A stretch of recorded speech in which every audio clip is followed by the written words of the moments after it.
ঘরে গিয়ে সচিমাতা বলছে, আমি যদি আমার নিমাইয়ের জন্য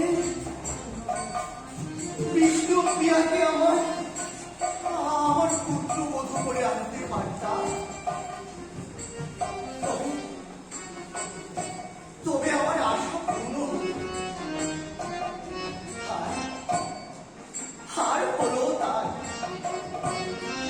হাত পাকে বাধা পড়ল নিমাই আর বিষ্ণু।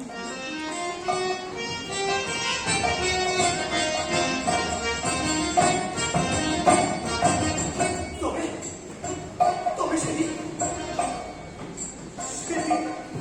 বিষ্ণুপ্রিয়াকে নিয়ে যখন সচিমাতা ঘরে প্রবেশ করছিল, ওই দরজায় যখন প্রথম আঘাতটি লাগলো, সংসারের শুরুতেই যেন রক্তপাত ঘটে গেল।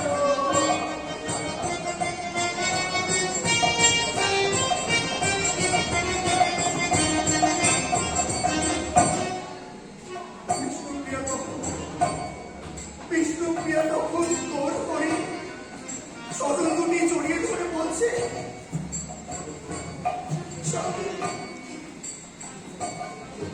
এই কি অমঙ্গলের লক্ষণ স্বামী? আমি তো আজই এই বাড়িতে প্রথম পদার্পণ করলাম।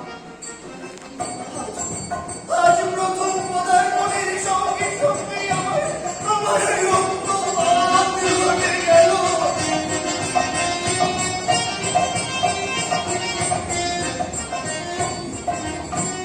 তুমি বলতে স্বামী, এই কোন মঙ্গলের লক্ষণ?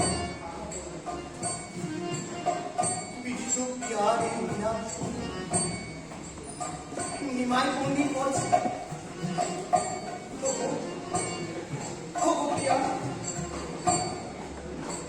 তুমি কাঁদছো কেন? না না প্রিয়া না, ওগো তুমি কি একবারও দেখেছো তুমি কার হাত ধরে এই সংসারে এসেছো? ওগো আমি যে নিমাই,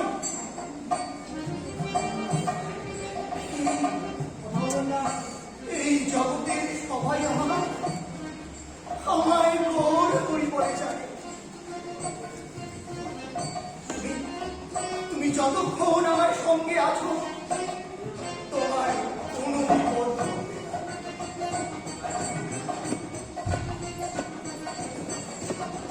তাই যেন হয় গো স্বামী, তাই যেন হয়। আমি যেন এই সংসার মায়ের কোলে মাথায় রেখে এই জীবনটুকু কাটিয়ে নিতে পারি।